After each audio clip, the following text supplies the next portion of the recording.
Salut à tous, allons commencer l'actu avec une petite news sur Alfa Romeo, il y avait longtemps, tiens. Un petit SUV électrique pour Alfa Romeo en préparation apparemment, sur Automobile Propre, filiale du groupe Fiat Chrysler Alfa Romeo. D'ailleurs, une inversion là, c'est Romeo, Alfa Romeo, n'échappera à l'électrification de sa gamme alors qu'elle lancera l'an prochain son premier modèle hybride rechargeable. La marque italienne préparerait un SUV 100% électrique pour 2022. Alors l'année prochaine 2021 un SUV hybride rechargeable et en 2022 une full électrique. Donc c'est pas mal. Face aux nouvelles règles imposées par l'Europe, les constructeurs n'ont d'autre choix que de passer massivement à l'électrique. Chez Alfa Romeo, c'est la version hybride rechargeable du Tonale, qui ouvrira le bal dès l'an prochain. Selon Autocar, elle sera suivie en 2022 par un SUV compact 100% électrique de la taille d'un Audi Q2. D'après nos confrères britanniques, le futur SUV électrique italien ne reprendra pas les mêmes lignes que le Tonale.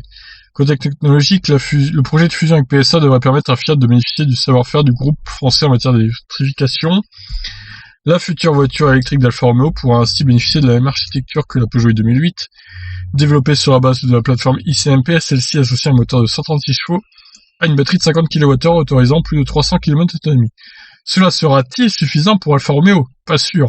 Pour coller à son ADN sportif, la marque italienne voudra sans doute aller plus loin, tant au niveau des performances que d'autonomie offertes. C'est d'ailleurs pour cette raison que le constructeur indique vouloir travailler sur le son artificiel de ses voitures électriques. Non pas pour reproduire le même bruit qu'un véhicule thermique, mais plutôt dans le but de créer des émotions, avec un mode offensif doté d'une sonorité spécifique. On a hâte d'écouter ça. Ouais, alors si c'est que ça, hein, le son, bon, on s'en fiche un peu. Concernant alors est-ce qu'ils vont reprendre du coup la batterie de PSA 50 kWh pour un véhicule qui sortira en 2022, je pense que ce serait un peu lamentable de sortir un véhicule avec si peu de batterie. Ce serait vraiment pas top niveau autonomie, hein, 320, 330 peut-être, si c'est un petit SUV. C'est quand même pas énorme, hein, en 2022, une autonomie pareille. J'espère qu'ils vont augmenter un peu la capacité de batterie. Genre 65, ce serait un bon compromis, je pense. Pas trop gros, pas trop petit non plus.